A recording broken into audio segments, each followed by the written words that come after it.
आज मैं आपको बहुत महत्वपूर्ण कुछ बातें बताऊंगा, ध्यान से सुनिएगा और उन्हें जब जाइएगा तो घर में ले जाइएगा और अमल कीजिएगा। मैया हो गई बात फोन में? बताओ जरा मैया, कथा भी हो रही है। मैया कथा भी हो रही है यहाँ।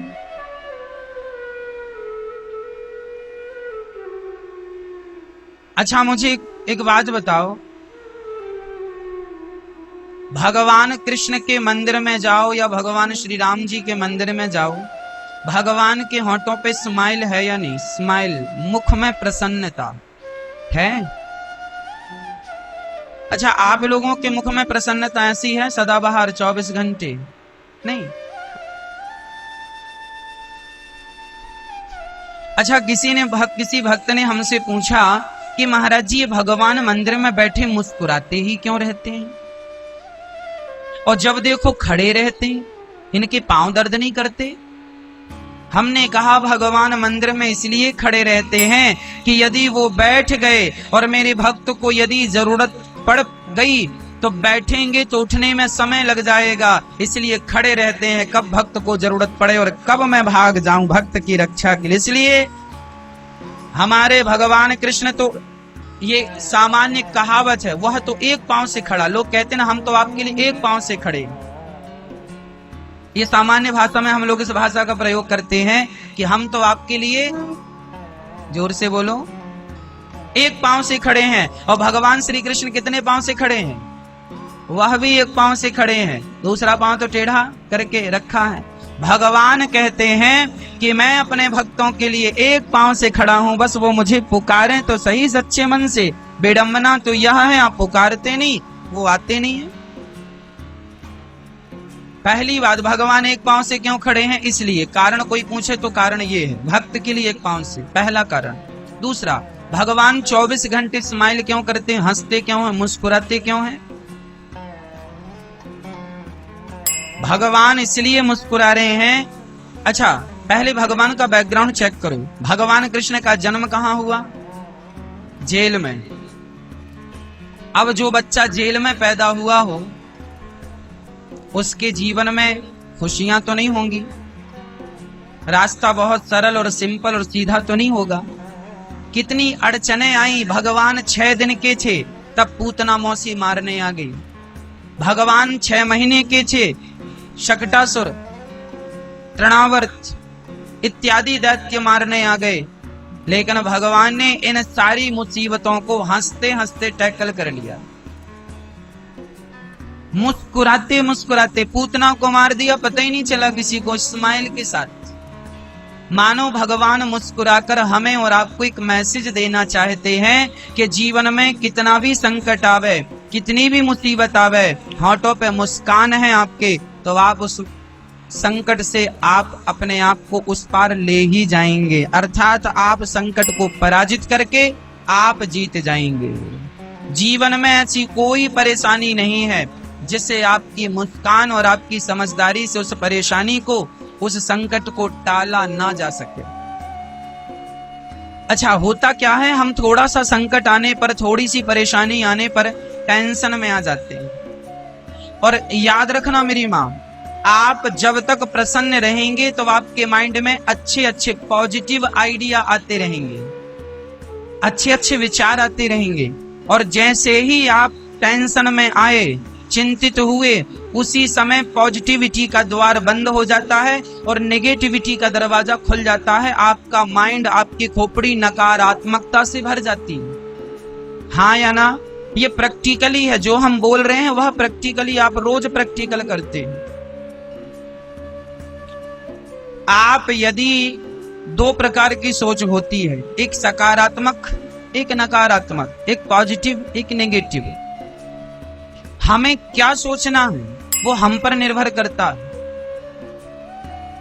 महाभारत का युद्ध हुआ, अर्जुन के अंदर नेगेटिविटी प्रवेश कर गई। अर्जुन बोले मैं युद्ध नहीं करूंगा, ये तो सामने हमारे रिश्तेदार खड़े हैं, हम बाण चलाएंगे तो हमारे ही अपने तो मारे जाएंगे। इतनी नेगेटिविटी आ गई अर्जुन के अंदर कि अर्जुन रथ छोड़ करके, अपना धनुष छोड़ करके भागने की बात करने लगे कि नहीं? हाँ या ना? लेकिन उन अर्जुन को जिनके अंदर नकारात्मकता भर गई थी, चिंतित हो गए थे, चिंता में डूब गए थे, ऐसे नकारात्मकता को मिटाने के लिए भगवान ने जो अपने प्रवचन चालू किए और भगवान ने जो उपदेश दिया, तो अर्जुन के अंदर की सारी नकारात्मकता निकाल के, निगेटिविटी निकाल के अर्जुन को पॉजिटिव कर दिया भगवान ने। और अर्जुन ने युद्ध लड़े और लड़कर विजय प्राप्त की। तो भगवान हमेशा क्या करते हैं, हमें पॉजिटिव सोचने पर मजबूर।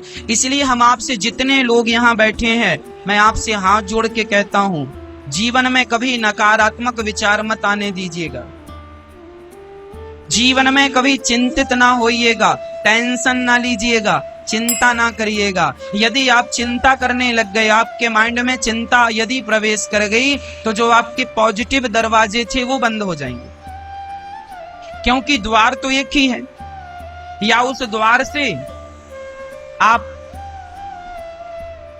है ना, सुई का छेद है, उस सुई के छेद में आपने एक बार धागा डाल दिया जरा मोटा सा, तो दूसरा धागा प्रवेश करेगा? एक ही धागे की जगह है ना, उसमें वो छेद इतना ही बनाया जाता है, एक ही धागा प्रवेश करेगा। तो आपके माइंड में भी सुई जैसा एक दरवाजा है, सुई के छेद जैसा, उसमें से या तो पॉजिटिव एनर्जी प्रवेश करेगी या तो नेगेटिव एनर्जी प्रवेश करेगी, या तो सकारात्मकता या तो। अब आपको देखना है, यदि आप नकारात्मकता को अंदर ले जा रहे हैं तो आप डिप्रेशन में चलते जाएंगे और एक दिन आप आत्महत्या कर लेंगे, मर जाएंगे, सब तबाह बर्बाद हो जाएगा। इसलिए हम कहते हैं नकारात्मकता का दरवाजा बंद रखना, सदा पॉजिटिव, सदा स्माइल। अच्छा, पॉजिटिव वही सोचते हैं जिनके होठों में सदा स्माइल बनी रहती है। भगवान मुस्कुरा रहे हैं और मुस्कुरा के ये मैसेज दे रहे हैं कि मैं हर समय, मेरे सामने भी कितनी विषम परिस्थितियां आई, भगवान श्री कृष्ण के सामने विषम परिस्थितियां आई या नहीं? तो क्या भगवान उन विषम परिस्थितियों में क्या चिंतित हुए, टेंशन लिया उन्होंने?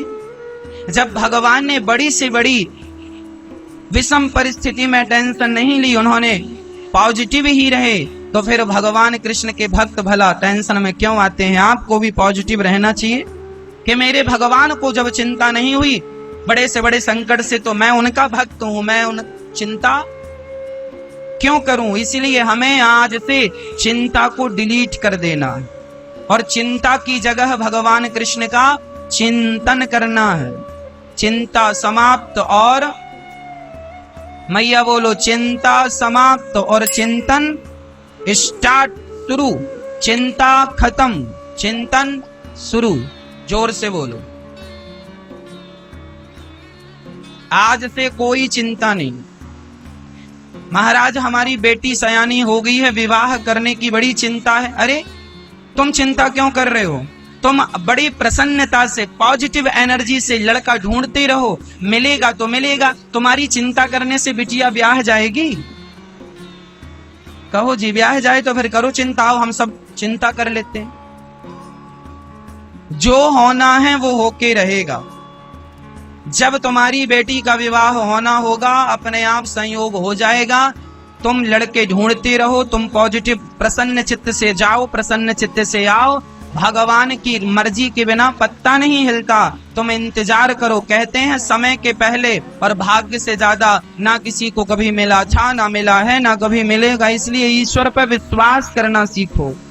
तुम मेहनत करो। भगवान कृष्ण कहते हैं, अर्जुन तू बाण चला, युद्ध तू जीतेगा कि नहीं ये हम बाद में डिसाइड करेंगे, पहले तू कर्म तो कर। अच्छा, अर्जुन पहले ही ये सोच के बैठ जाए मैं युद्ध जीत जाऊंगा।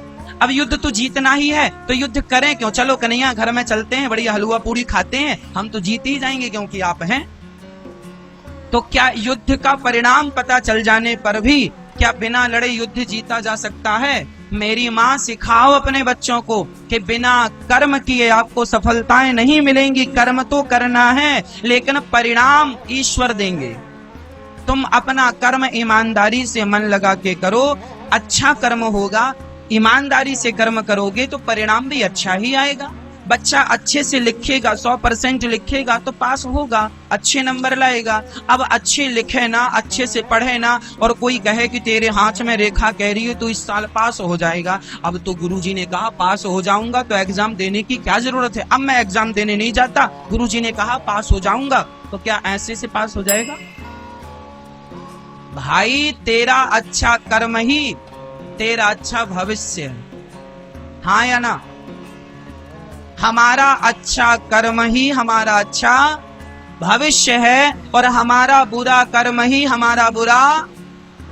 जिनका कर्म अच्छा नहीं है उनका भविष्य भी अच्छा नहीं है, जिनका कर्म वर्तमान में अच्छा है उनका भविष्य भी बहुत अच्छा है। अब आप देख लो कि आप कर्म कैसा कर रहे हैं, अच्छा या बुरा, पॉजिटिव है या नेगेटिव है, सकारात्मकता से भरे हैं या नकारात्मकता से। इसलिए हम कहते हैं कि भगवान के सामने भी चुनौतियां थी, लेकिन भगवान चुनौतियों का सामना स्माइल के साथ करते हैं। और आपके जीवन में जरा छोटा सा संकट आ जाए, आप रोने लगते हैं, भगवान इतना बड़ा संकट, क्या है बड़ा संकट,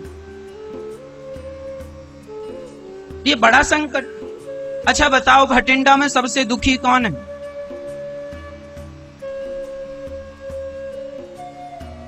माताएं कहती हैं महाराज हम बड़े दुखी हैं, महाराज हम बड़े परेशान हैं। तो बताओ, जितना परेशान माता सीता थी, राम जी जब उन्हें वनवास की ओर भेज दिए, जंगल की लकड़ियां काटकर माता सीता ने चूल्हा जलाकर अपने पुत्र लव और कुश का पालन किया। क्या जितना संघर्ष माता सीता ने अपने जीवन में किया, क्या उतना संघर्ष भटिंडा की कोई एक महिला भी आज कर रही है? हाँ या ना में जवाब दो। मैया भगवान ना करे आपके जीवन में दुख हो, लेकिन यदि आप में से किसी के जीवन में दुख है तो वह दुख उतना दुख नहीं है जितना दुख माता सीता की झोली में था। आपके पास दुख होगा केवल 5%, केवल 10%, पर माता सीता का दुख तो 100 की 100% दुख था। पति ने भी साथ छोड़ दिया जंगल में, उस जंगल में जहां पर बड़े बड़े हिंसक जानवर रहते थे, जहां रोटी का कोई पता नहीं रोटी मिलेगी भी कि नहीं, और वो भी गर्भावस्था में, जहां गर्भावस्था में एक स्त्री को अपने पति की सबसे ज्यादा जरूरत होती है, जहां उसे खाने की जरूरत होती है, अच्छे बिस्तर बिछौने की जरूरत होती है, हर चीज अच्छा होना चाहिए गर्भवती नारी के सामने। लेकिन गर्भावस्था में माता सीता ने कुल्हाड़ी उठाई और जंगल से लकड़ियां काटना शुरू कर दिया। क्या इतना संघर्ष आप में से किसी नारी के जीवन में है? क्या इतना दुख आप में से किसी नारी के जीवन में है? माता सीता के दुख के बराबर तो आपका दुख हो ही नहीं सकता। इसलिए कहता हूं कि आप दुनिया की सबसे सुखी महिला हो, फिर भी रो तो इसमें विधाता कुछ नहीं कर सकता। इसलिए सदा पॉजिटिव रहना चाहिए। हम बहुत सुखी हैं, आप यदि दुखी हैं तो उस दुख को भी भगवान का प्रसाद समझ के पॉजिटिव रहो, प्रसन्न रहो। तुम्हारे रोने से यदि तुम्हारा दुख समाप्त हो जाए तो आओ हम सब मिलकर रोते हैं।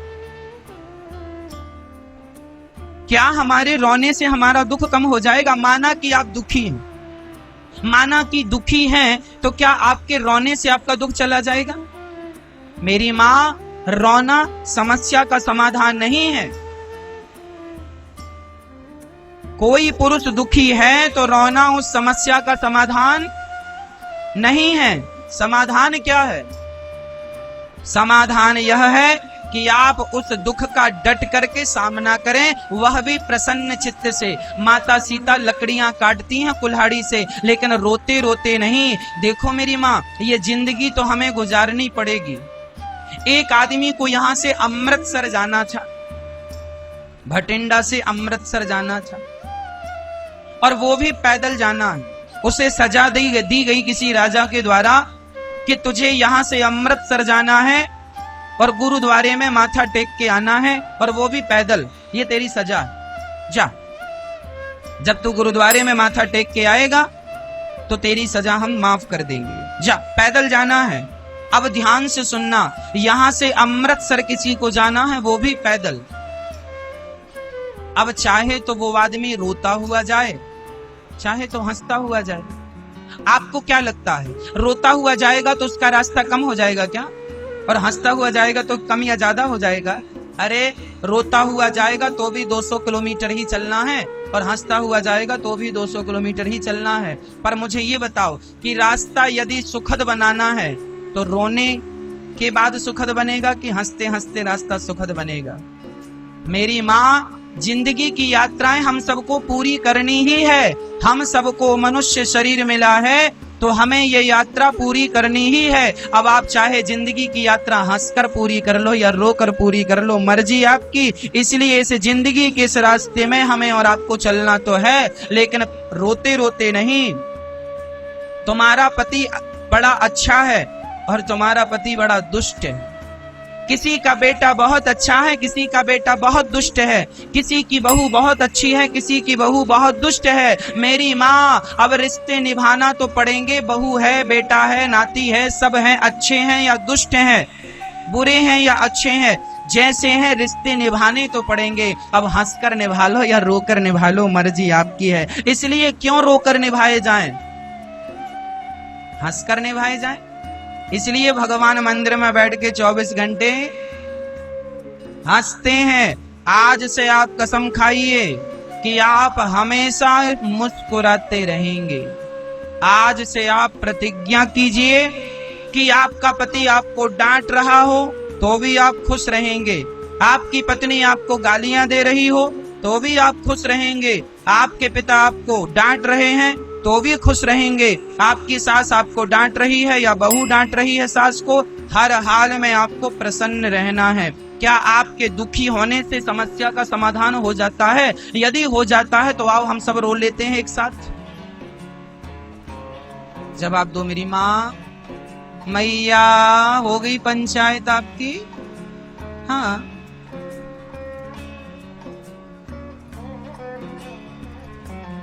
तो आज से हमें कैसे रहना है मेरी माँ? बोलो। प्रसन्न, खुश, हंसते रहो। सास गाली दे रही है तो सास की तरफ देख कर घी घी घी घी घी। जोर से ना बोलना, बुरा मान जाएगी। थोड़ा अंदर अंदर बोलते रहना, घी घी घी घी घी घी घी। और अपने कमरे में चले जाओ, आज इसका दिमाग खराब है, ठीक हो जाएगा, कल बात कर लेंगे। हाँ, मैंने एक दिन कह चुका हूं, कुत्तों के मुंह लगने की जरूरत। जो गाली दे वो कुत्ते के तुल्य है। कई लोगों के ऊपर ना कुछ देवी देवता आ जाते हैं, इनके ऊपर महाकाली आ गई, भद्रकाली आ गई। जब कोई ज्यादा गुस्सा में हो करे समझ लियो इसके अंदर कुत्ता सवार हो गया। कुत्ता, आज कुत्ता देव आए हैं इसके अंदर। चुप रहो, कहां कुत्तों के मुंह लगते हो? इनके चक्कर में हम अपनी स्माइल क्यों बिगाड़ें? आपको गाली देना है ना हमें, आप गाली दो और जाओ। आपकी गाली का हम पे कोई असर नहीं होना चाहिए, यही हमारी समझदारी है। यदि आपकी गाली ने हम पर प्रभाव डाल दिया तो फिर हम काहे के समझदार, फिर तो हम भी मूर्ख हैं। आपके मोबाइल में फेसबुक चलती है, आप फेसबुक चलाते हैं और किसी ने आपको फ्रेंड रिक्वेस्ट भेजी तो आपके पास दो ऑप्शन होते हैं, या तो फ्रेंड रिक्वेस्ट को एक्सेप्ट कर लीजिए या तो कैंसिल कर दीजिए। ऑप्शन होता है हाँ या ना, हाँ या ना होता है। आपको किसी व्यक्ति को फ्रेंड बनाना है तो उसकी फ्रेंड रिक्वेस्ट को एक्सेप्ट कर लीजिए, नहीं बनाना तो कैंसिल कर दीजिए। आपको किसी ने गाली दी, यदि गालियां अच्छी लग रही हैं तो एक्सेप्ट कर लो, यदि गाली समझ में नहीं आ रही है कि ये फालतू बोल रहा है तो आप कैंसिल कर दीजिए ना, आप चले जाइए ना। क्यों सुन रहे हैं? आप वहां खड़े क्यों हैं?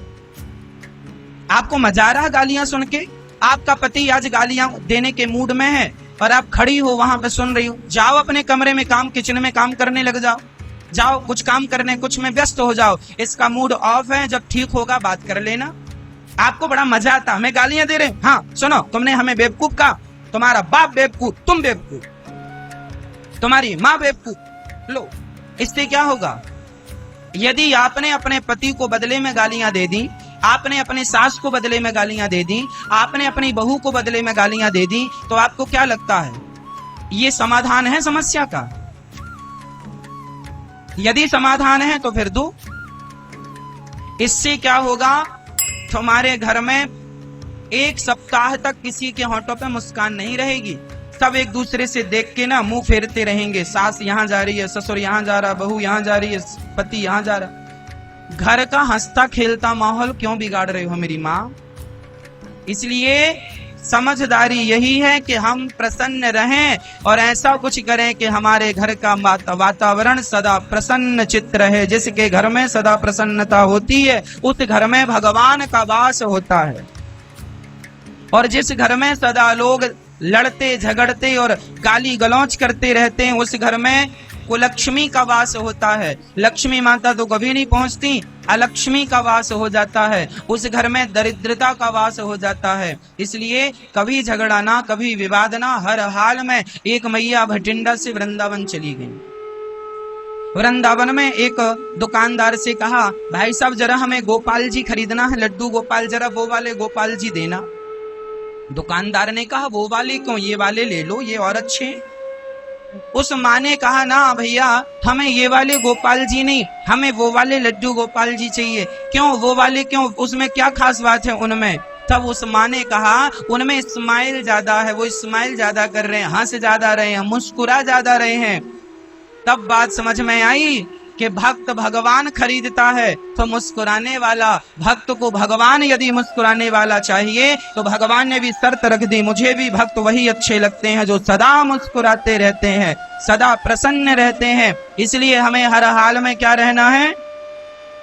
प्रसन्न रहना है। यदि रोना है तो केवल भगवान के लिए रोना है, भगवान को पाने के लिए रोना है, भगवान को देखने के लिए रोना है। हम ये नहीं कहते रोना नहीं है, रोना है पर भगवान के लिए। बाकी संसार के लिए रोने की जरूरत नहीं है, पैसों के लिए रोने की जरूरत नहीं है। अच्छा मेरी माँ एक बात और बताओ, आप करोड़ों रुपए कमाते हैं, दिन भर मेहनत करते हैं, ये पैसा किसके लिए कमाते हैं? भटिंडा में एक बहुत बड़े आदमी हैं, उनके पास करोड़ों की प्रॉपर्टी है। और भटिंडा में एक रिक्शा वाला भी है जो दिन में 100, 200 या 300 या 400 कमाता है। और उसकी झोपड़ी घास की है, फुटपाथ पे रहता है, किनारे बगल में झोपड़ी घास की बना रखी है। अब दोनों में मैं तुलना करता हूं, आप निर्णय करिएगा। करोड़पति आदमी अच्छे खासे कोठी में रहता है, बड़ी कोठी में रहता है, लेकिन बड़ी कोठी में रह के भी परेशान है, वो हंसता नहीं है, मुस्कुराता नहीं है। और ये रिक्शा चलाने वाले फुटपाथ पर रहता है पर बहुत अच्छे से हंसता है, प्रसन्न रहता है, पत्नी से अच्छे से बात करता है, हंसता ही रहता है। इसके होंठों की स्माइल बनी रहती है, मुस्कुराता रहता है। और वो कोठी में रहने वाला हंसता मुस्कुराता नहीं है। आप बताइए, आपके हिसाब से कौन ठीक जिंदगी जी रहा है? हम ये नहीं कहते कि आपके पास पैसे नहीं होने चाहिए। मेरी माँ, जितना पैसा है आपके पास उससे ज्यादा आपकी होंठों पे मुस्कान होनी चाहिए। लेकिन विडंबना तो ये है कि पैसे तो घर में भरे हैं लेकिन होंठों पे मुस्कान गायब है। तो बिना मुस्कान का पैसा करोगे क्या? जो पैसा तुम्हारी होंठों पे तुम्हें मुस्कान ना दे सके, जो तुम्हें स्माइल ना दे सके, खुश ना कर सके, वो पैसा का करोगे क्या? राम जी लंका में रह के भी प्रसन्न थे और रावण सोने की, राम जी वनवास में रह के भी प्रसन्न थे और रावण सोने की लंका में भी रह के भी प्रसन्न नहीं था। मेरी माँ, धन से कोई अमीर नहीं होता, जिसकी होंठों पे मुस्कान बनी रहती है, उससे अमीर किसी को मत समझिएगा। वही दुनिया का सबसे अमीर व्यक्ति है जो हर हाल में मुस्कुराता। तो भगवान कृष्ण के मंदिर में या राम के मंदिर में जाएंगे तो भगवान की स्माइल देखकर आपको यह सीखना है कि हमें भी हर हाल में क्या करना है मैया? खुश रहना, खुश रहा करो हर हाल में। हमें कोई गालियां दे फिर भी खुश रहा करो, क्या बिगड़ता? उसका मुंह है, देता है गालियां, देता रहे, हमारा क्या जा रहा है? दुष्ट अपनी दुष्टता नहीं छोड़ता। एक बिच्छू गंगा जी में बहती जा रही थी। एक संत जी ने उसे बार बार पकड़कर बचाने का प्रयास किया पर वो बार बार डंक मार रही थी। 50 बार संत जी ने बचाने का प्रयास किया पर उसने 50 डंक मारे, 50 बार। फिर भी संत बचा रहे हैं। एक आदमी ने कहा, महात्मा जी जब वो बार बार डंक मारती है तो आप काहे परेशान हो रहे, क्यों बचा रहे हैं उसे? तब संत जी ने जवाब दिया, भैया ये 50 ग्राम की बिच्छू जब अपने डंक मारने का धर्म नहीं छोड़ती तो मैं 70 किलो का मनुष्य अपना स्वभाव कैसे छोड़ दूं? मेरा धर्म है इसे बचाना, इसकी रक्षा करना। जब ये छोटा सा प्राणी अपना धर्म नहीं छोड़ता तो मैं इतना बड़ा प्राणी अपना धर्म छोड़ दूं? आप यदि मुझे गाली दे रहे हैं तो ये आपका स्वभाव है, ये आपका परिचय है। मैं आपको गालियां दे के क्यों अपना मुंह खराब करूं? करना चाहिए। कितने समझदार हैं आप लोग, पर घर जाते जाते पता नहीं ये ज्ञान रहेगा कि नहीं। तो आज से आप प्रतिज्ञा कीजिए कि आप पर किसी की गाली का कोई प्रभाव नहीं पड़ेगा। हाँ या ना? आजकल मोबाइल ऐसे आने लगे हैं, पानी में डाल दो तो बिगड़ते नहीं है, मतलब वो पानी में भी काम करते हैं। वाटरप्रूफ मोबाइल कहते हैं उन्हें। घड़ियां ऐसी आने लगी हैं, वाटरप्रूफ होती हैं, पानी में भी हाथ डाल दीजिए वो बंद नहीं होगी। मेरी माँ जैसे मोबाइल को कंपनी ने वाटरप्रूफ बना दिया, घड़ियों को कंपनी ने वाटरप्रूफ बना दिया, आज आपको अपने आप को गाली प्रूफ बनाना है। कोई भी गाली देगा आप पर गाली का कोई असर नहीं। आज से आपको अपने आप को अपडेट करना है और गाली प्रूफ बनाना है। क्या बनाएंगे? गाली प्रूफ, अर्थात किसी की गाली का आप पर कोई प्रभाव ना पड़े।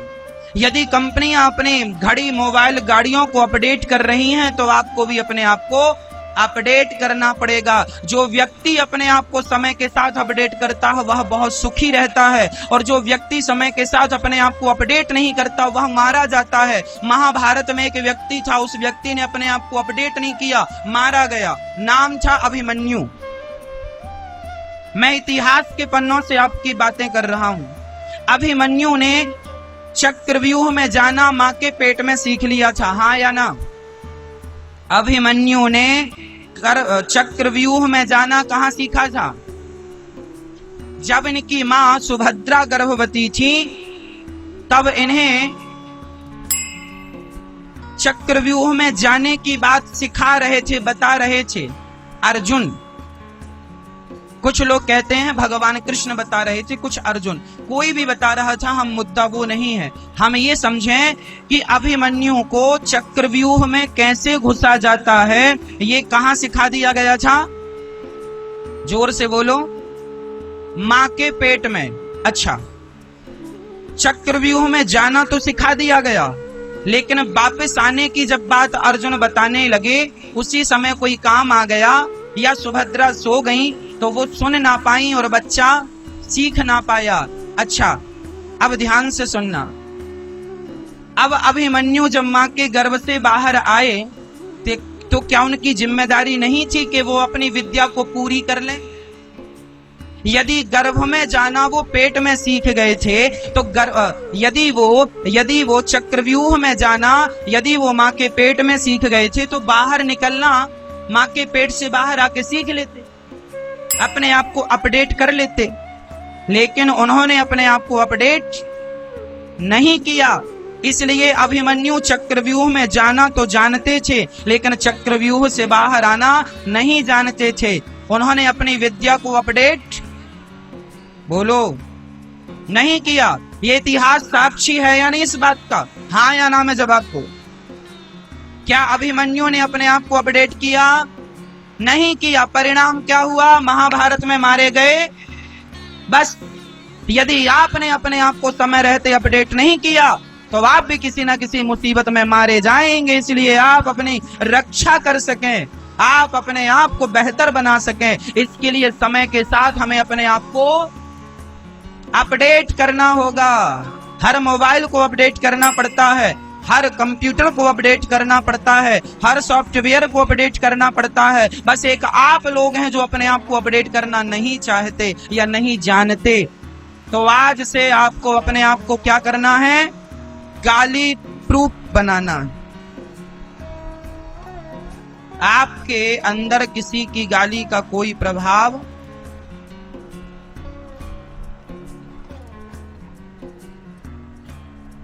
तो अपडेट करना है। मैया अपडेट करोगी ना? हाँ, नहीं करोगी? अपने सोचने का तरीका बदलो, अपने देखने का नजरिया बदलो और जमाने के हिसाब से रहो, समय के साथ चलो। पुराने विचार उस जमाने में ठीक थे, आज उन विचारों की जरूरत नहीं। अच्छे विचारों के साथ हमें अपडेट करते हुए आगे ले जाना। भगवान श्री कृष्ण ने गोवर्धन उठाया और भगवान कहना चाहते हैं भक्तों के लिए पहाड़ उठाना पड़े तो मैं भक्तों के लिए पहाड़ उठा लेता हूँ। उसके बाद ब्रजवासियों को भगवान ने वैकुंठ का दर्शन कराया जब नंद बाबा को वरुण देवता लेकर गए, और उसके बाद तो भगवान ने सबको वैकुंठ का दर्शन कराया। पर वैकुंठ जाकर भी ब्रजवासी संतुष्ट नहीं थे, वो वृंदावन से अच्छा कुछ मानते नहीं थे। वृंदावन सबसे बढ़िया है मैया, सच्ची कहता हूँ। वैकुंठ भी इतना सुंदर नहीं है जितना सुंदर वृंदावन है।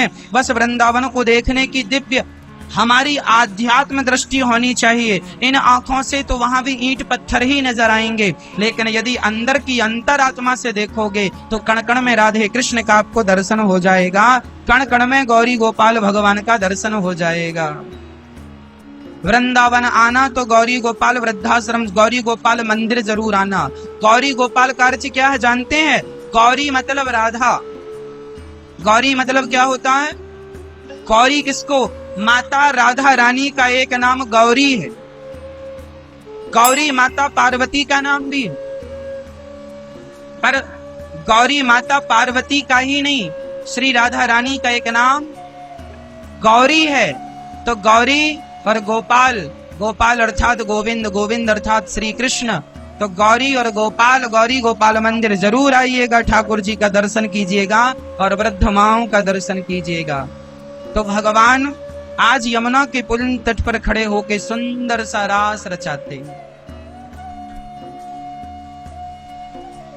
भगवान पिता रात्रि शरदोत्फुल्ल मल्लिका वीक्षरन्तु मनश्चक्रे योगमायाश्रितः।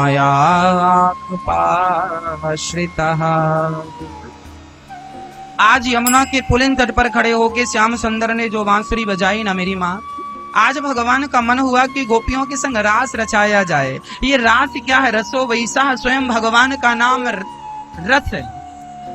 गोपियों के संग रास रचाने का क्या तात्पर्य है? ये गोपियां कौन है? ये गोपियां कोई सामान्य स्त्रियां नहीं है कि भगवान किसी स्त्री के संग नाच रहे हैं ना। अच्छा, रास को समझना होता है। गोपी कौन है? एक नौजवान बच्चे ने हमसे कहा भगवान ने बड़ा गलत किया। हमने कहा क्या गलत किया? अरे बोले भगवान रास रचाते हैं। एक सज्जन बोले महाराज जी हमारा भी मन कर रहा है रास रचाने का।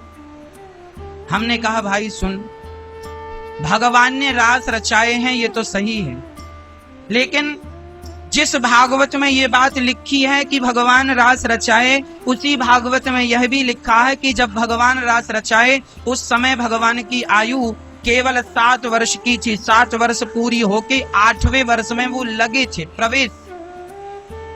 8वें वर्ष का प्रथम महीना चल रहा था। तो 8 वर्ष का बालक सामान्य दृष्टि से भी देखें तो उसके अंदर कोई विषय वासना तो होती नहीं है, पर वो तो भगवान थे। और सुनो, रास रचाने के पहले भगवान ने एक उंगली से क्या उठाया है? क्या उठाया है? गोवर्धन, गिरिराज भगवान को। जो व्यक्ति एक उंगली से पहाड़ उठाने की ताकत रखता है उसे रास रचाने का अधिकार है, और वो कोई सामान्य व्यक्ति हो नहीं सकते। वही भगवान नारायण कृष्ण बन के आए हैं। वह भगवान कृष्ण में सांसारिक दृष्टि ना रखना, कृष्ण को सामान्य मनुष्य ना समझना। वह भगवान भगवान है। हम जैसे पतितों को पावन करने के लिए हमारे बीच में है, हमारे बीच में है। इसका अर्थ ये नहीं है कि वो हमारे जैसे। हाँ, पहला। दूसरा, भगवान रास रचाने के पहले भगवान ने एक काम और किया, कालिया नांग का मर्दन किया, कालिया नांग के ऊपर नृत्य किया। तो जो भगवान कालिया नांग को भी युद्ध में पराजित कर सकते हैं। सच्चाई तो यह है मेरी मां कि कामदेव को बड़ा अहंकार हो गया था। कामदेव ने कहा कि मैंने ब्रह्मा को भी पराजित कर दिया, शंकर जी को भी पराजित कर दिया, इंद्र को भी पराजित कर दिया, है कोई मेरी बराबरी का टक्कर का? भगवान बोले ये ज्यादा ही अहंकार कर रहा है। तो भगवान बोले आजा, हमारे बीच में सुंदर सुंदर स्त्रियां हैं, आज जीवात्मा और परमात्मा का मिलन होगा। गोपी कौन है? गौ मतलब इंद्रियां, पी मतलब पीना। जिन इंद्रियों ने, जिन स्त्रियों ने, जिन गोपियों ने अपने अंदर की सारी इच्छाओं को समाप्त कर दिया है और एक ही इच्छा रह गई है, केवल कृष्ण को पाने की, वही इच्छाओं से उन्होंने अपने आप को गोपी बनाया है।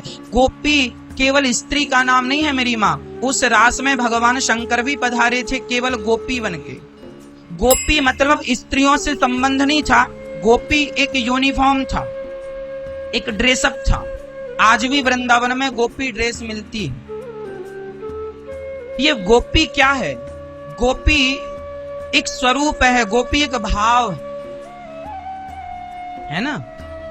जैसे आपके सामने कोई कुर्ता पहनकर, धोती पहन के, तिलक लगा के आएगा तो आप उस यूनिफॉर्म को देख के क्या कहेंगे?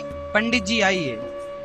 वो भले पंडित जी ना हो, पर उस यूनिफॉर्म को देख के आपको यही लगेगा ये पंडित जी हैं। आपके सामने कोई पगड़ी बांध के आ जाए सरदार भाई, तो आप जरूर कहेंगे सरदार जी आइए, भैया आओ, क्योंकि वह सरदार भाई का एक यूनिफॉर्म है, पगड़ी है ना। यदि कोई मुस्लिम टोपी लगा के आए तो आप कहेंगे खान साहब आओ, वह उनका परिचय है ना। वो टोपी जो है उनका परिचय है। समझ में आ रही है ना मेरी बात? उसी प्रकार जो गोपियों के संग भगवान ने रास रचाया था, वह गोपियां कोई सामान्य गोपियां नहीं। उस रास में शंकर जी भी थे, नारद जी भी थे, इंद्र भी थे, प्रहलाद भी थे, ध्रुव भी थे, पुरुष वर्ग भी था, लेकिन सब गोपी के भाव में था, गोपी के रूप में था। वह भगवान ने सबके साथ जीवात्मा और परमात्मा के मिलन का नाम रास है, ना कि कोई भोग विलास की लीला का नाम रास है। बात समझ में आ रही है? एक गोपी यूनिफॉर्म है, एक ड्रेसअप का नाम गोपी ड्रेस, गोपी भाव है। आज भी वृंदावन में बहुत सारे साधु संत गोपी भाव में रहते हैं। आज भी वहां पुरुष लोग साड़ी पहन लेते हैं। आज भी वृंदावन में शंकर जी का एक मंदिर है, गोपेश्वर महादेव, वहां शंकर जी को साड़ी पहनाई जाती है, मांग भरी जाती है, चूड़ी। अब शंकर जी तो पुरुष हैं, पर चूड़ी और मांग काहे भरी जाती है? क्योंकि वह वहां पर गोपी भाव में। आज भी आप आना, गोपेश्वर महादेव का दर्शन कर लेना आपकी आंखों के सामने। तो गोपी मतलब स्त्री से संबंध नहीं था कि केवल स्त्री ही होनी चाहिए। गोपी का अर्थ था गोपी भाव। एक बार मीराबाई वृंदावन आई। वृंदावन में एक महात्मा जी रहा करते थे, वह किसी भी स्त्री का दर्शन नहीं करते थे। अपनी कुटिया में बैठ जाएं, यमुना में स्नान कर लें और यमुना से स्नान करके कुटिया में आए और बस राधे कृष्ण राधे कृष्ण राधे कृष्ण राधे कृष्ण राधे कृष्ण का जाप करते थे। आज तक उन्होंने जब से संत बने हैं किसी महिला का दर्शन नहीं किया। आज पहली बार वृंदावन जब मीराबाई आई, ध्यान से सुनिएगा, सत्य कथा आपको सुना रहा हूं। जब मीराबाई वृंदावन आई तो मीराबाई ने सुना कि फलाने महात्मा की बड़ी ख्याति है, बड़ी जय जयकार है। तो मीराबाई के अंदर आया कि चलो मैं भी दर्शन करके आऊं। तो मीराबाई दर्शन करने पहुंच गई और मीराबाई ने जब दर्शन करना चाहा तो वहां के लोगों ने कह दिया कि ये बाबा जी किसी महिला से नहीं मिलते, क्योंकि ये बड़े साधु हैं, ये स्त्री का दर्शन नहीं करते, ना दर्शन करते ना दर्शन देते। मीराबाई जोर से हंसी। मीराबाई हंसी तो उनके लोगों ने, भक्तजनों ने कहा आप हंसती हो क्यों? तब मीरा ने हंसते हुए कहा, अरे भाई मैंने तो सोचा था कि वृंदावन में केवल एक ही पुरुष है और उस पुरुष का नाम है कृष्ण, और वृंदावन में रहने वाला प्रत्येक व्यक्ति पुरुष नहीं, आज भी सब गोपी भाव में रहते हैं। सब भगवान की गोपियां हैं, चाहे स्त्री हो, चाहे पुरुष हो, चाहे गैया हो, चाहे वहां पे बकरी हो। मतलब ब्रज 84 कोस में पेड़ पौधा है, वो भी गोपी भाव। गैया भैंस बकरी घोड़ा घोड़ी भी हैं, तो सब किस भाव में? सब गोपी भाव। वृंदावन में पुरुष एक ही, उस पुरुष का नाम है श्री कृष्ण। और वृंदावन में आप भी जाना तो स्त्री बन के ना जाना, पुरुष बन के ना जाना, राधा रानी की दासी बनकर गोपी भाव में जाना। मैं तो लाडली जी की दासी हूँ, चरणों की सेविका हूँ। भले तुम पुरुष हो पर भाव गोपी का होना चाहिए। यदि गोपी भाव से जाओगे तो कृष्ण का दर्शन होगा, और पुरुष भाव से जाओगे तो शंकर जी को भी कह दिया गया था यहाँ से बाहर चलो, यहाँ गोपियों की एंट्री है, पुरुषों की नहीं, चलो। फिर शंकर जी मांग वांग भर के आए तब एंट्री मिली। हाँ या ना? ये देखो गोपेश्वर महादेव का दर्शन कर लो। देखो देखो बिंदिया, ये नाक में देखो नथ पहने हैं, हाँ साड़ी वाड़ी सब पहनते हैं भगवान शंकर। ये गोपेश्वर महादेव गोपी के रूप में। तो कोई ये प्रश्न करे कि भगवान ने तो रास रचाया। अरे भाई साहब, रास का अर्थ तो समझो। तुम्हारी बातों से तुम क्या सिद्ध करना चाहते हो? क्या भगवान को तुम सामान्य व्यक्तियों की तरह भोगी कहना चाहते हो? क्या यही लोगों का आशय है? अरे भगवान तो यत्र योगेश्वरः कृष्णो यत्र पार्थो धनुर्धरा। भगवान के बारे में लिखा है भगवान योगियों के भी परम योगी हैं। वह भगवान कामदेव पर विजय प्राप्त किया भगवान ने गोपियों के संग। जब भगवान राधा रानी, जब भगवान माता सीता से विवाह करने गए ना, तो माता सीता की जितनी सखियां थीं, उन्होंने सोचा क्या हमें ऐसा पति मिलेगा, क्या ऐसे भगवान हमें मिलेंगे? भगवान ने सबकी मनोभाव दशा समझ ली, पर भगवान ने कहा तथास्तु, इस जन्म में नहीं, अगले जन्म में तुम ब्रज की गोपियां बन के आना, सबका मनोरथ पूरा करेंगे, सबका मनोरथ सिद्ध करेंगे। अच्छा, मैं आज यहाँ एक बात कहना चाहूंगा। भगवान कौन है जल्दी से बताओ? भगवान कृष्ण कौन है? पूर्ण परमात्मा भगवान है। अच्छा एक बात बताओ, भक्त ना कई प्रकार के होते हैं। एक भक्त की इच्छा है कि मैं भगवान के गले लग जाऊं। यदि भक्त की इच्छा है कि मैं भगवान के गले लगना चाहती हूं या चाहता हूं, तो क्या भगवान अपने भक्त की वो इच्छा पूरी नहीं करेंगे? कहते हैं भक्त जो इच्छा करता है भगवान उस इच्छा को पूरा करते हैं। यदि किसी की इच्छा है कि मैं भगवान के गले लगूं, तो भगवान बोले तथास्तु, आ जाना गोपी बन के, तुम्हारे को गले लगाएंगे, द्वापर युग में आना। अच्छा, किसी की इच्छा है कि मैं भगवान के गालों का चुम्बन करना चाहती हूं या चाहता हूं, जैसे कि मां अपने बच्चों की गालों की चुम्बन करती है, उसी तरह यदि कोई भक्त कहे कि मैं भगवान के गालों को चूमना चाहती हूँ या चाहता हूँ, तो भगवान बोले आ जाना गोपी बन के, हम तुम्हारे इतने करीब आएंगे। यदि तुम सच्चे भक्त हो तो तुम्हारी हर इच्छा पूरी करेंगे भगवान। जो तुम्हारी इच्छा, जो इच्छा करी हूं मन माही, प्रभु प्रसाद कछु दुर्लभ नाही। भाई इच्छाएं सबकी सब प्रकार की होती हैं। किसी की इच्छा है कि भगवान को देखे, बस देखता रह जाए। किसी की इच्छा है कि वो भगवान की गोद में जाके बैठे। प्रहलाद की इच्छा थी कि मैं भगवान की गोद में जाके बैठूं, बैठ गए। ध्रुव जी की इच्छा थी कि मैं राजा बनूं, भगवान ने राजा। जो आपकी इच्छा है, यदि आप कहोगे कि भगवान के गालों का चुम्बन करना है तो भगवान आपको वह अवसर भी देंगे, पर आपकी भक्ति सच्ची होनी चाहिए। यदि तुम्हारी इच्छा है कि भगवान के गालों को, भगवान के गले से लगना है, तो भगवान गले भी लगाएंगे। तुम्हारी इच्छा, केवट की इच्छा क्या थी बताओ? केवट की इच्छा थी कि मैं राम जी के चरणों को धोऊं, तो राम जी के चरणों के धोने की इच्छा केवट की थी। यदि भक्त की इच्छा है कि भगवान के वो चरण धोना चाहता है, तो क्या भगवान ने उसे निराश कर दिया? इच्छाएं पूरी की कि नहीं? अच्छा, मीराबाई की इच्छा थी कि कृष्ण हमारे पति बने। इस कलयुग की घटना बोल रहा हूं।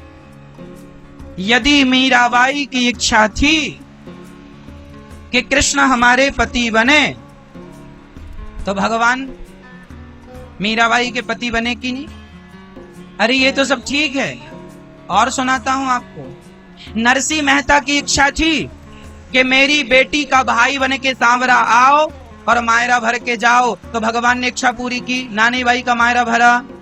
हाँ या ना? अरे भाई, भक्त की हर इच्छा भगवान की पूरी। प्रहलाद की इच्छा थी कि भगवान खंबे से प्रकट होके मेरे वचन को सिद्ध करें, भगवान आए। और सुनो, नामदेव जी का नाम सुना? भक्त नामदेव जी, भक्त नामदेव जी की जो पत्नी थी, भक्त नामदेव जी की जो माँ थी, भक्त नामदेव जी की माँ बचपन में शादी हुई और विधवा हो गई। सुनिएगा, नामदेव जी की माँ,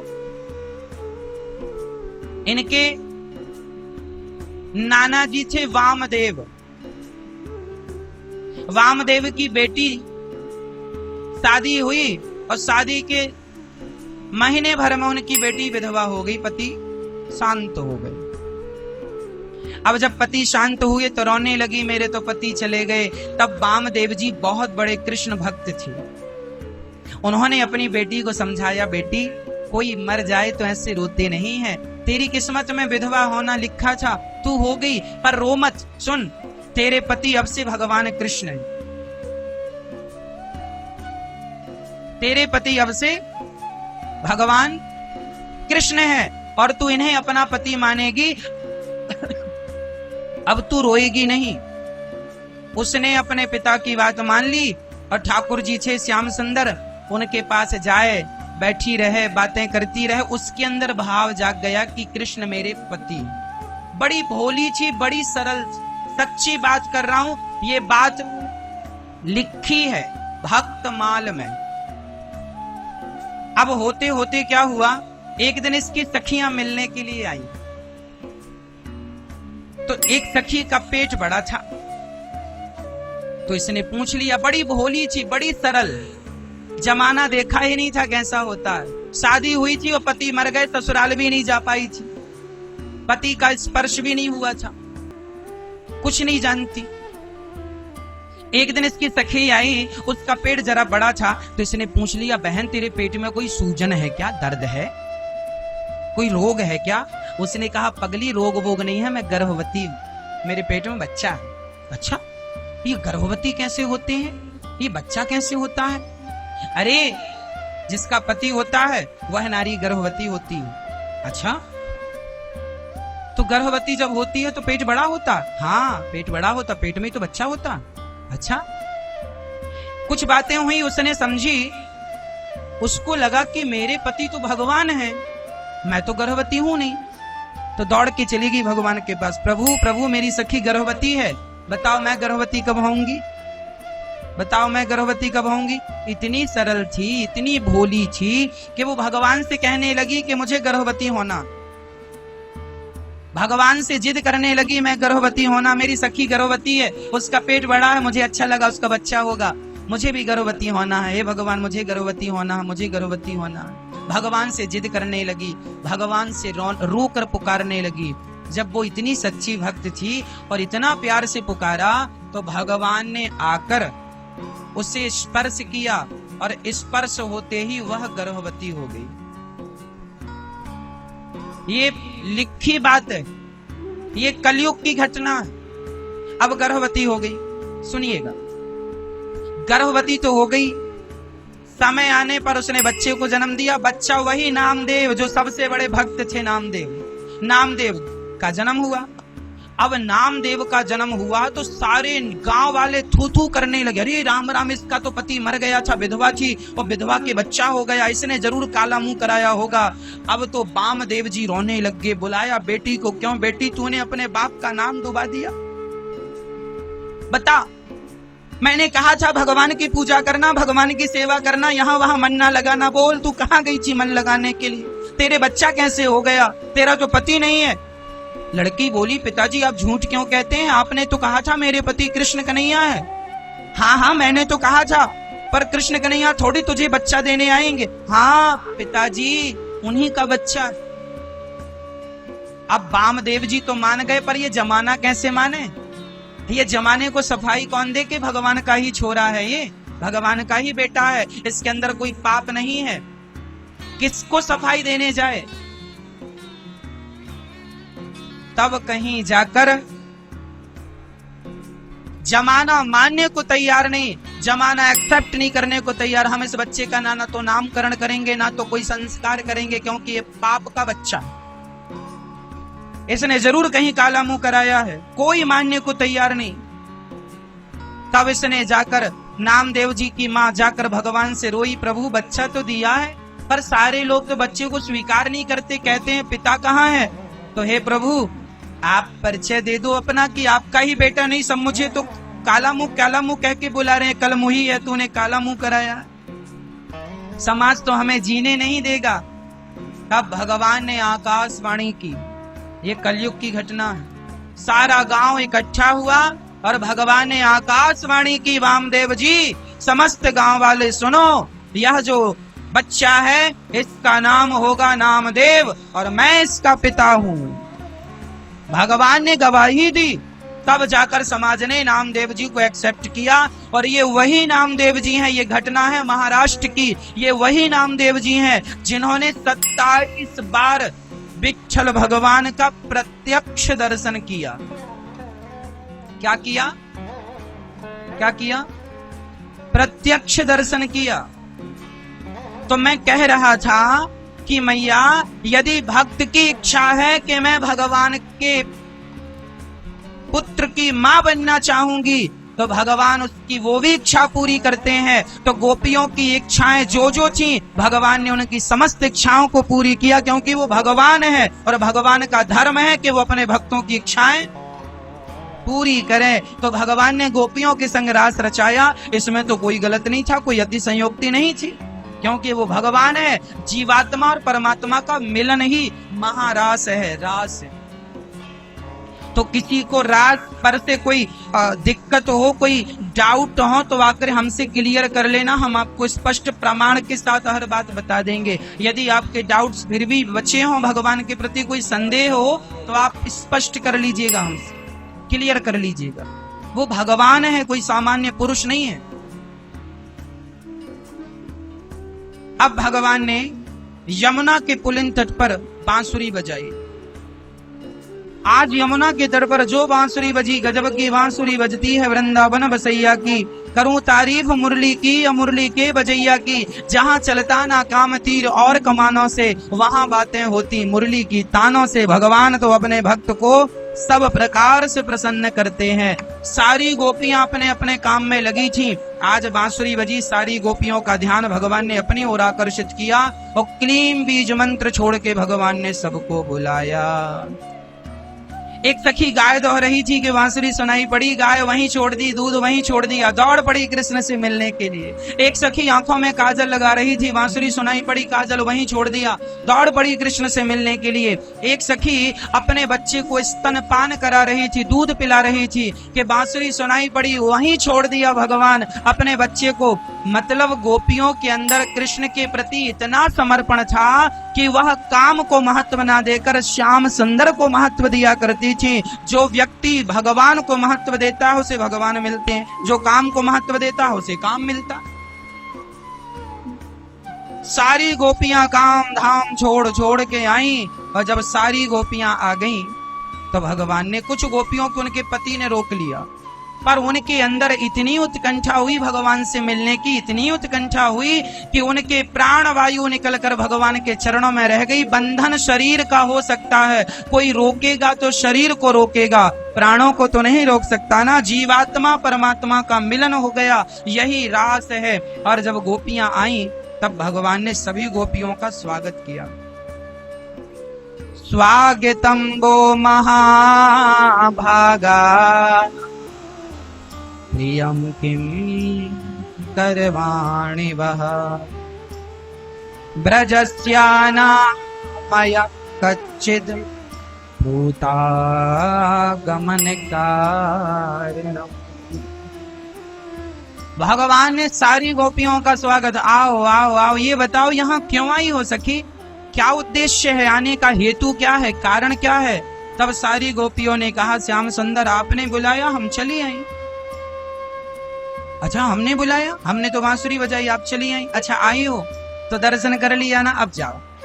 भगवान पहले बुलाते हैं फिर भेजते हैं। अच्छा भगवान अपने भक्त को ना बहुत देखते हैं, ठोक बजा के, कच्चा तो नहीं है। आप 100 रुपए का घड़ा खरीदते हैं तो 10 बार ठोकते हैं, भाई सब कच्चा तो नहीं है, फूटा तो नहीं है। जब 100 रुपए के घड़े को ठोक बजा के लेते हो तो भगवान भी अपने भक्त को अच्छे से ठोक बजा के देखते हैं, कच्चा तो नहीं है, कहीं संसार में मन तो नहीं लगा। जब पूर्ण रूप से मन भगवान में लग जाता है तब भक्त को भगवान का साक्षात्कार होता है। यदि आपका मन थोड़ा भी धन दौलत में लगा रहा तो भगवान तुम्हें धनी बना के भेज देंगे, तेरा मन तो अभी यहीं लगा है। जब पूर्ण रूप से समर्पण मुझ में कर देगा तब मेरी प्राप्ति होगी। जब तक आपके अंदर कोई चाहत रह जाएगी तब तक भगवान आपको अपने हृदय से नहीं लगाएंगे। इसलिए हमें क्या होना पड़ता है मैया? निष्काम। क्या होना पड़ता है? कोई कामना नहीं, भगवान का मैं हूं, भगवान मेरे हैं, बात खत्म। भगवान ने गोपियों से कहा अपने अपने घर जाओ। अच्छा, भगवान ने गोपियों को उपदेश दिया, पति कैसा भी हो हमें कभी पति का त्याग नहीं करना चाहिए। पति, आज ये बात भगवान, ये बात हम नहीं कह रहे हैं, भगवान इसलिए अब जो मैं कहने जा रहा हूं बहुत ध्यान से सुनिएगा। ये मेरे शब्द नहीं, ये श्याम सुंदर के शब्द हैं, गोपियों को समझा रहे हैं, वही हम आपको समझाएंगे। यह भागवत का बहुत महत्वपूर्ण प्रसंग है। भगवान कहते हैं पति कैसा भी हो नारी को कभी पति का त्याग नहीं करना चाहिए। मैया, आप लोगों ने अपने पति का त्याग तो नहीं किया? बोलो, सेवा करती हो, पति की पाँव दबाती हो कि नहीं? मैया बताओ। जो स्त्री अपने पति के चरण दबाती है उसके घर में कभी लक्ष्मी की कमी नहीं होती। माता लक्ष्मी नारायण के चरण दबाती हैं या नहीं? हाँ या ना? दबाती हैं। यदि लक्ष्मी जी नारायण के चरण दबाती हैं तो पत्नी को चाहिए कि वो अपने पति को भगवान समझकर चरण दबाए। तुम्हारा पति पति नहीं है, भगवान है। इसलिए आज से संकल्प लीजिए कि सोने के पहले 2 मिनट ही सही अपने पति के चरण जरूर दबाएंगे। हाँ या ना?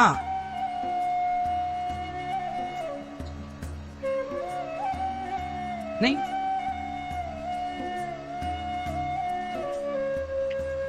क्या गोलमाल है? सब गोलमाल है। हाँ,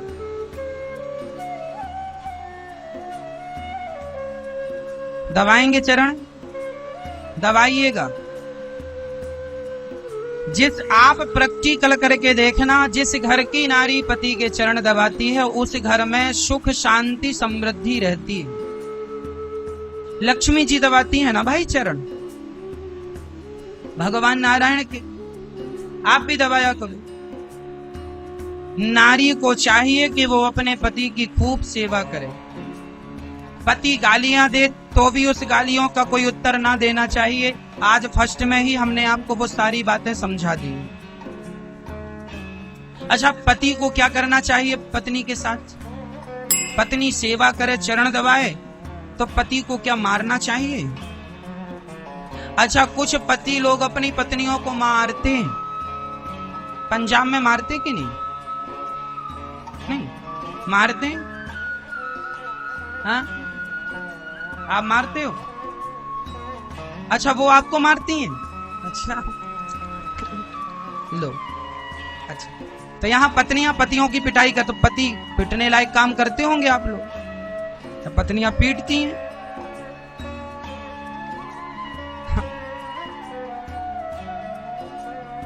आज मैं आपको यह भी बताऊंगा किस पति की पिटाई करनी चाहिए,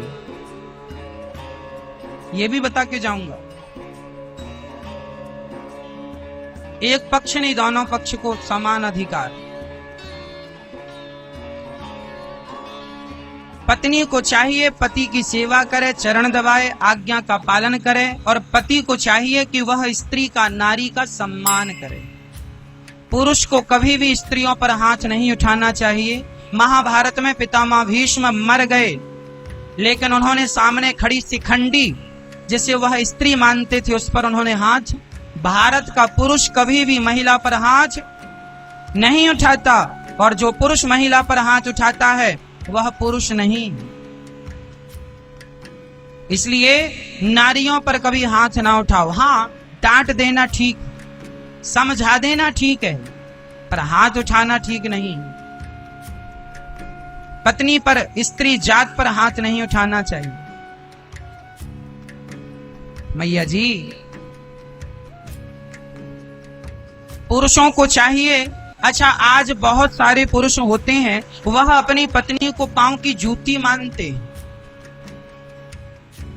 बहुत सारे पुरुष होते हैं वो अपनी मर्दानगी में रहते हैं, हम तो पुरुष हैं, बड़े हैं, हम तो कमा के लाते हैं, तुम तो हमारे पांव की जूती हो। भाई साहब देखो, नारी पांव की जूती नहीं होती, नारी सिर की पगड़ी होती है, जो कि आपका गौरव है, आपका सम्मान है। एक नहीं दो दो कुलों को संवारती है स्त्री। इसलिए आपके बच्चे को जन्म देने वाली वो जननी है, आपका वंश बढ़ाने वाली वो माता है। इसलिए नारी का सम्मान किया जाए, नारी का अपमान ना किया जाए। कोई पुरुष कहे कि मैं ही सब कुछ हूं, पत्नी कुछ नहीं है, तो फिर साहब तुम अकेले क्या कर लेते?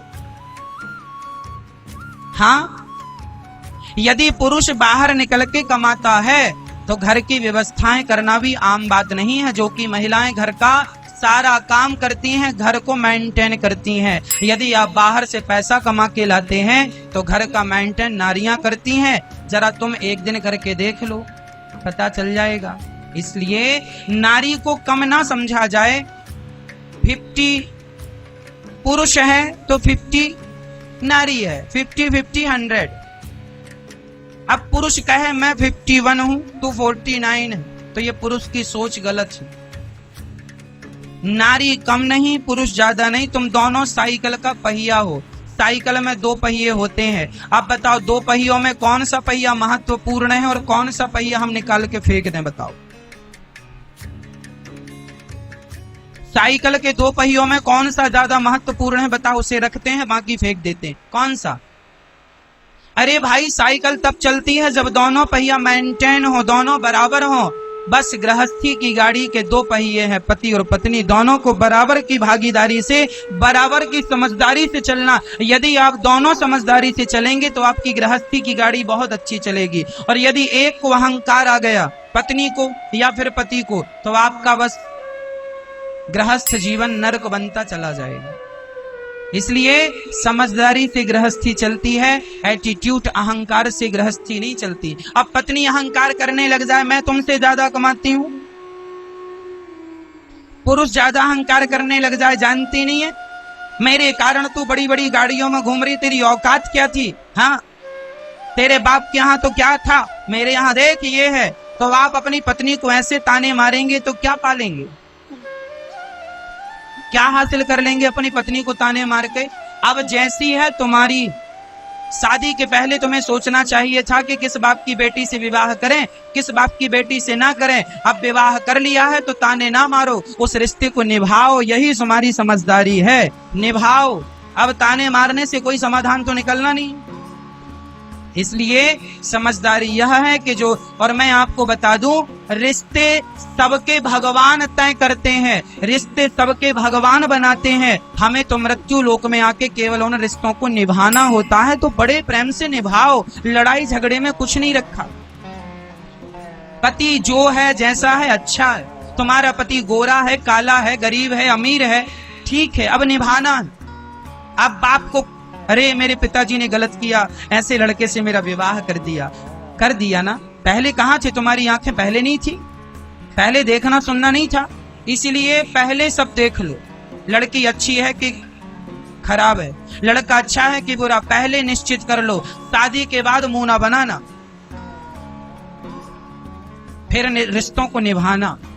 अब जैसी है और जैसा है वह आपकी है, वह आपका है। रिश्तों को निभाना सीखो, रिश्तों को बिगाड़ने से कोई फायदा नहीं।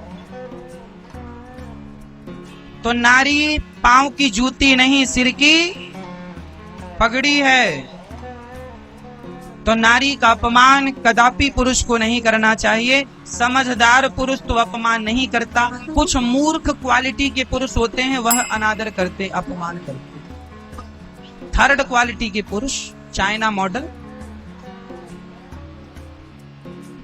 मैया आपका पति बहुत अच्छा है, मतलब भगवान ने आपको कंपनी वाला पति दिया, टिकाऊ। आपका पति बहुत खराब है, चाइना मॉडल ईश्वर ने पकड़ा दिया, सस्ता वाला। क्यों किया महाराज जी हमारे साथ भगवान ने ऐसा? क्योंकि तुम्हारा बजट कम था। जिसका जितना पुण्य होता है उसको उतना अच्छा पति मिलता है, जिसका पुण्य कम भगवान उसको सस्ता वाला पकड़ा देते हैं। बात बात में गुस्सा करता है, बात बात में शराब पी के आ जाता है, मारता है, ये सब चाइना मॉडल है। और जो पति अपनी पत्नी का सम्मान करता है, इज्जत करता है, ये बढ़िया कंपनी वाला पति है। ईश्वर ने खूब बढ़िया दिया आपको, बड़ा पुण्य ज्यादा था। अच्छा, कुछ पत्नियां भी ऐसी होती हैं, छोटी सी बात में झोला उठा के मायके चली जाती है। सब चाइना मॉडल। जो पत्नियां बात बात में गुस्सा करें, ये सब चाइना मॉडल है। अच्छी क्वालिटी की पत्नी, कंपनी वाली वो पत्नी होती है जो पति के कुछ कहने पर भी कोई उत्तर ना दे और अपने रिश्तों को ईमानदारी से निभाए और निभाती हुई आगे चलती जाए। ये नारी समझदार है। ईश्वर ने आपका पुण्य ज्यादा था तो बहुत अच्छी नारी दी, पुण्य कम थे तो सस्ती वाली पकड़ा दी। अब आप देख लो, आप सस्ते हो कि महंगे हो। इसलिए जरा अपनी क्वालिटी बढ़ाओ। बात बात में गुस्सा करने वाला आदमी थर्ड क्वालिटी का होता, 2 पौड़ी का, इसकी कोई वैल्यू नहीं। जो रिश्तों को समझे ही ना, रिश्तों को निभाए। एक बहन मेरे पास आई, महाराज जी हमारी बहू भाग गई, मायके चली गई। क्यों चली गई? बोले वो रोज कहा करती थी बड़ी बड़ी होटलों में ले चल के हमें भोजन कराओ। अब हमारी इतनी हैसियत थी नहीं कि उसे बड़ी बड़ी होटलों में भोजन कराएं, और हम कहते बहन घर में खा, बेटी घर में खा, बेटी घर में खा। घर में खाती नहीं थी और उसने अपनी माँ को कहा कि माँ ये तो हमें घुमाने नहीं ले जाते, कुल्लू मनाली बिल्कुल नहीं ले जाते, हाँ, और बड़ी होटल में खिलाते नहीं है। माँ ने फोन लगाया, चल घरे आ जा, क्या जरूरत है ससुराल में रहने की। माँ ने बुला लिया, अब तलाक के कागज भिजवा दिए। संसार में, समाज में कुछ ऐसे मूर्ख भी हैं जो खाने पीने के नाम पर भी रिश्ते तोड़ देते। अब भाई पति की जितनी हैसियत है उतना ही तो घुमाएगा। जरूरत से ज्यादा कहावत है, जितना चादर हो उतना पांव पसारना चाहिए, उससे ज्यादा पांव पसारोगे तो पांव खाली बाहर चला जाएगा। इसलिए मेरी माँ, किसी भी प्रकार से रिश्ते को टूटना ना पड़े, रिश्तों को तोड़ना ना पड़े, रिश्तों को निभाना है जैसे भी निभाना है। हंस के निभाओ, रो के निभाओ, पर निभाओ। तोड़ देने से समस्या का समाधान नहीं। समझ में आ रही है बात मैया? अच्छा, एक बहुत बड़ी रिसर्च सामने आई है, वह मेरी रिसर्च भी है और साइंटिस्टों की रिसर्च भी है।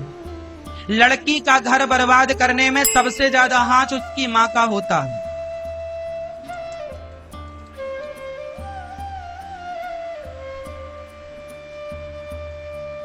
कैसे कैसे वो भी मैं आपको समझाता हूं। लड़की ससुराल में है, माँ का फोन आ गया, बेटी क्या खाया आज तुमने? माँ आज पालक पनीर खाए थे हम। हाँ। अच्छा, तेरी सास ने बात की? अरे बुढ़िया सोती रहती, बात बात में नहीं करती। हाँ, उसे बिस्तर में चाय चाहिए, कॉफी चाहिए। अच्छा अच्छा बेटा, कोई दिक्कत तो नहीं है ससुराल में? ना जी, ये अपनी माँ की ज्यादा सुनते हैं, हमारी बिल्कुल नहीं सुनते। माँ के कहने पे चलते रहते, हमारी बिल्कुल नहीं सुनते। अच्छा, दामाद जी से बात कराओ जरा। दामाद जी, बेटी दी है हमने, हाँ अच्छे से रखिएगा। नहीं, हमें बेटी हमारी बोझ नहीं लगती, बुला लेंगे हम। दामाद जी को भी गुस्सा है, हाँ बुला लेंगे, बुला लो। लो, हाँ बेटी तुम पैकिंग करो, हम भेज रहे हैं गुंडे यहां से। हाँ, गुंडे लेने आ गए। बैठ के चली बेटी। छोटी सी बात में, जिसे सामान्य भाषा में कहते हैं राई का पहाड़ बना देना, वो चली मायके। मेरी बेटी कोई मेरे लिए बोझ नहीं है, हाँ पाल पोस के बड़ा किया, खिला लूंगी। अरे मैया, बेटी किसी बाप और किसी माँ के लिए बोझ नहीं होती। लेकिन ये मत भूलो कि बेटी की भलाई मायके में नहीं, बेटी की भलाई ससुराल में है। कब सीखोगी, कब समझोगी? राम जी ने माता सीता को निकाल दिया तो जनक जी भी फोन लगा के बोलते राम जी से, मेरी बेटी के साथ आपने बड़ा अत्याचार किया, गलत किया, मैं बुलाती हूँ अभी। अब सुनैना मैया भेज देती, जाके जाओ लेके आओ सीता को। और सीता जी जनकपुर में रहती तो क्या बुराई थी? लेकिन पति की आज्ञा है, जंगल में रहना है तो जंगल में रहेंगी, मायके नहीं जाएंगी। हम आपसे ये कहते हैं कि यदि ससुराल पक्ष से कोई ज्यादा अत्याचार आप पर हो रहा है, कोई ज्यादा बड़ी परेशानी आपको है, तो आप बिल्कुल अपनी माँ को बताइए, अपने पिता को बताइए। वो आपके माता पिता निराकरण करेंगे, समाधान ढूंढेंगे। पर छोटी छोटी बातें घर की यदि आप मायके में बताओगी माँ, एक न एक दिन तुम्हारे घर में इन बातों से आग जरूर लगेगी। इसलिए ये बहू की परम समझदारी है कि वह छोटी छोटी बातें अपनी माँ से शेयर ना करे। अरे सबके घर में चार जहां बर्तन होते हैं, आवाज होती है, सबके घर में झगड़ा होता है। इसका अर्थ ये तो नहीं कि छोटी छोटी बातें आप अपनी माँ से बताओ। और माँ भी समझदार नहीं है। अरे माँ को समझाना चाहिए, बेटा आज से तुम्हारा पति ही तुम्हारा भगवान है, तुम्हारी सास ही तुम्हारी माता है। कोई छोटी मोटी बात हो जाए तो उसे समझा दो, समझ लो, निपटा दो। उतनी सी बात का उसको बड़ा बनाने की जरूरत नहीं है। एक लड़की मुझसे मिली, मैं प्रत्यक्ष बात कर रही हूं, पंजाब की बहन मेरे पास आई। मैं वृंदावन में था, पंजाब की एक कोई बहन मेरे पास आई थी, लगभग 2 महीने पुरानी बात। उन्होंने कहा महाराज जी, मैं भी अपनी माँ के कहने में अपने पति अपना ससुराल छोड़ के मायके आ गई। बहुत छोटी सी बात थी, नॉर्मल सी बात थी, मैंने उस बात का बहुत बड़ा इशू बना दिया, बहुत बड़ा विवाद हुआ। अंत में मेरे पति बहुत अच्छे थे, पर मेरी माँ की जिद के कारण माँ कहती गई।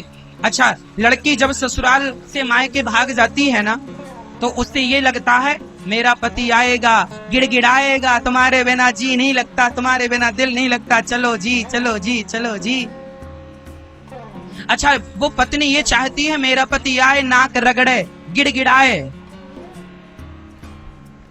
और लड़के वालों को लगता है कि वो नाक रगड़ती मेरे यहाँ आए, वो गिड़गिड़ाए। और तुम्हारी इस अकड़ के कारण रिश्ते टूट जाते, ना तो ये जाता है ना तो वो आती है। लड़की भी छोटे बाप की नहीं बनती और लड़का भी छोटे बाप का नहीं बनता। तू गई है तो तू आ, मैं लेने क्यों आऊं? एक को झुकना पड़ेगा तब रिश्ते बचेंगे। दोनों अकड़ के खड़े हो जाएंगे तो रिश्ते टूट जाएंगे। एक लड़की मेरे पास आई, महाराज जी मैं अपनी माँ की बातों में आ गई और अपने पति अपनी ससुराल छोड़कर आई। और क्या हुआ, मैं माँ के पास रहती गई, मेरे पति ने तलाक देकर दूसरा विवाह कर लिया। और मैं अपनी माँ के घमंड में रहती गई कि मेरी माँ तो है, मेरा बाप तो है। लेकिन मेरे माँ बाप जब गुजर गए तो मेरी भौजाइयां ताने मारती हैं कि तू अपने पति की ना हो सकी तो हमारी क्या होगी। माँ का तब तक है जब तक माँ जिंदा है, माँ के मरने के बाद तुम्हारी भौजाई लात मार के निकालेगी। ससुराल जैसा है बढ़िया है। ज्यादा माँ की अकड़ ना दिखाओ, बाप की अकड़ ना दिखाओ, समझदारी से चलो, वरना कल को रोने के लिए आंसू नहीं बचेंगे। ये समय सबके सामने आकर खड़ा होता है, समय समय पर होता है, समय समय की बात। राम जन्म का दिन बड़ा, कृष्ण जन्म की रात। जो व्यक्ति समय को ठुकराता है एक बार, समय उसे ठुकराता है बार बार। विश्वास ना हो तो आजमा के देख लेना, लेकिन बहुत महंगा पड़ेगा ये आजमाना। ससुराल जैसी है, अच्छी है, माँ मर जाएगी, बाप मर जाएगा, ना भाई काम आएगा ना भौजाई काम आएगी। इसलिए माँ बाप के कहने से अपना रिश्ता ना तोड़ो। जैसा भी तुम्हारा पति है वो तुम्हारा पति है, निभाओ। भाग जाना समस्या का समाधान नहीं है।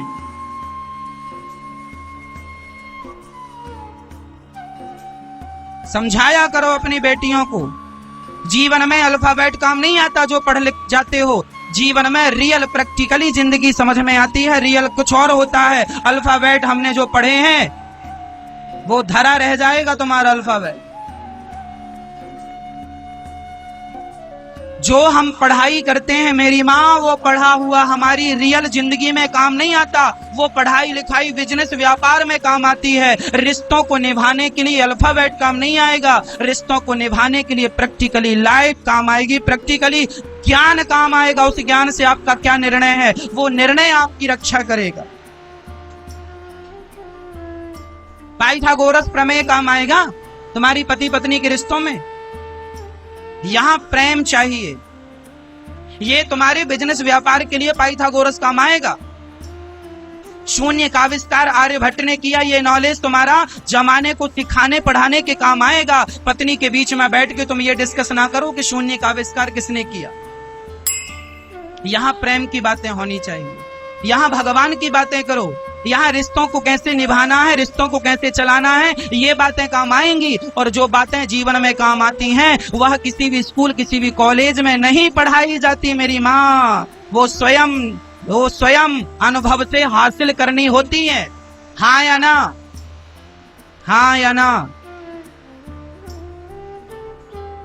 इसलिए बच्चों को कहो वही अच्छे लोग हैं जो रिश्ता निभाना जानते हैं।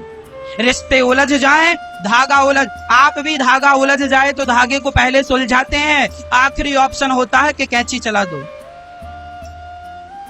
आखिरी ऑप्शन क्या होता है? हाँ, यदि तुम्हारे संबंध तुम्हारे रिश्ते उलझ जाएं तो समझदारी से उन्हें सुलझाओ। वो तो आखिरी उपाय है कि रिश्तों में कैंची चला के रिश्तों को तोड़ दिया जाए, तलाक दे दिया जाए। ये आखिरी ऑप्शन है, ये पहला ऑप्शन नहीं है। पहला ऑप्शन है कि रिश्तों को सुलझाया जाए, उन्हें निभाया जाए, गलती को एक्सेप्ट की जाए, स्वीकार किया जाए। कोई पति पत्नी बुरी नहीं होती मेरी माँ। तुम्हारे बीच में जो कहते हैं शीशा गलती से टूटता है और रिश्ते गलतफहमियों से टूट जाया करते हैं। पत्नी के अंदर गलतफहमी हो गई, पति के अंदर गलतफहमी हो गई, रिश्ता टूट जाएगा। प्रार्थना फिर से करूंगा, गलतफहमियों का प्रवेश बिल्कुल ना हो आपके रिश्तों में। भगवान कृष्ण कहते हैं तो आज से आप दोनों पति पत्नी को समझदारी से रहना है। पति गालियां दे तो चुप रहो, पत्नी गालियां दे चुप रहो। एक जन चुप रह के समाप्त कर दो बात को। इन बातों में कोई सार नहीं है। झगड़ा कल हुआ था। हमारे यहाँ एक कहावत है कि पति पत्नी के झगड़े में जो तीसरा बोलता है वह क्या होता है। इसलिए पति पत्नी के झगड़े में बिल्कुल ना बोलिएगा। वो आज लड़ेंगे कल एक हो जाएंगे, तुम बोल के कल बुरे बन जाओगे। इसलिए समझदारी है पति पत्नी झगड़ा। हमारे यहाँ कहावत कहते हैं पति पत्नी के झगड़े में तीसरा लबरा। लबरा मतलब झूठा, समझ रहे हैं? पति पत्नी के झगड़े में जो तीसरा घुस रहा है ना, ये होशियार बन के, इसकी खैर नहीं है। अभी ये कल पति पत्नी दोनों ठीक होके इसकी धुलाई करेंगे। इसलिए तीसरे को बोलने की जरूरत नहीं है। ना तुम हाँ कहो ना ना कहो, प्यार से यही समझाओ तुम दोनों साथ में रहो, बस खत्म बात। रिश्तों की बहुत जरूरत पड़ती है मेरी माँ। पश्चाताप करना पड़ेगा अंत में। बुलावा आए उसके पहले अच्छे से रहना सीख लो, अच्छे से बातें करना सीख लो, अच्छे से जिंदगी को जीना सीख लो। अच्छे से जीना मैया, और अच्छे से मर जाना। मरना भी एक कला। कुछ लोग कुत्तों की मौत मरते हैं। कैसे? एक आदमी यहां भटिंडा के प्राण निकलने की स्थिति आ गई। डॉक्टर के पास गए, डॉक्टर ने कहा 1 घंटे में निपट जाओगे। अब वो रोने लगे और बेटों से, बेटा नाती कहाँ है, पोता कहाँ है, बुलाओ, 1 घंटा बचा है, देख ले। लो, सारी जिंदगी देखा, फिर भी मरते समय 1 घंटा बचा है तो इनको देख रहा, अभी भी भगवान को नहीं देख रहा है। ये मौत कैसी मौत है? इसे कौन सी मौत कहते हैं? हाँ, यही कुत्ते की मौत। आए, सारी जिंदगी कमाया, बोझा ढोए गधों की तरह, वो कुत्तों की तरह मर गए। कबीरदास जी कहते हैं ऐसे ना मरना। मैं आप जितने बैठे हो आपको कहता हूं मरना अच्छे से। कबीरा जब पैदा भये जग हंसे हम रोए, करनी ऐसी कर चलो हम हंसे जग रोए। ऐसा कुछ करके जाओ कि हम तो हंसते हंसते जाएं, भगवान को याद करते करते जाएं, और ये दुनिया आपकी अच्छाइयों को याद करती करती रोए। बेटा बेटी को याद करके मरना, ये कोई मरना है? सारी जिंदगी तो तुमने यही किया, और मरते समय भी इन्हीं को देख देख के मरोगे। इसलिए इसलिए अच्छे से मरना। भक्तों, अपनी माँ को, अपनी वृद्ध माँ को घर से, देखो सासों को बहुएं घर से निकाल देती हैं, आप ना निकाला करो। सास का सम्मान कर लिया करो, बुढ़ापे में थोड़े दिन बाद मर जाएगी, सेवा कर लो। एक राजा थे, बहुत ध्यान से सुनना। एक राजा थे, उन्होंने अपने गुरुजी से पूछा, गुरुजी ये बताओ कि मैं राजा क्यों बना? जिस दिन मेरा जन्म हुआ इस दिन तो और लोगों का भी जन्म हुआ, राजा सिर्फ मैं बना क्यों? गुरुजी ने कहा, फलाने जंगल में एक संत बैठे हैं, वह तेरे प्रश्न का उत्तर देंगे। राजा गया, संत से पूछा, संत जी मैं ही राजा क्यों बना? संत ने कहा, आगे दूसरे संत बैठे हैं, वो तेरे प्रश्न का उत्तर देंगे। राजा उन संत के पास गया, मैं राजा क्यों बना? उन संत ने कहा, फलाने गांव में एक बच्चा पैदा होने वाला है, वो बच्चा तेरे प्रश्न का उत्तर देगा। राजा आश्चर्य में घबराए कि ये बाबा बताते तो है नहीं, आगे आगे भेजते जा रहे हैं। राजा उस गांव में गया, एक बच्चा पैदा हुआ किसी के घर। राजा ने बच्चे को गोद में लिया और बोला, क्यों? ये बताओ कि मैं ही राजा क्यों बना? उस बच्चे ने मुस्कुराते हुए कहा, राजा आप और हम और वह जो जंगल में तुम्हें दो लोग मिले, हम चारों सगे भाई थे पिछले जन्म में। हम चारों अलग अलग जगह रहते थे।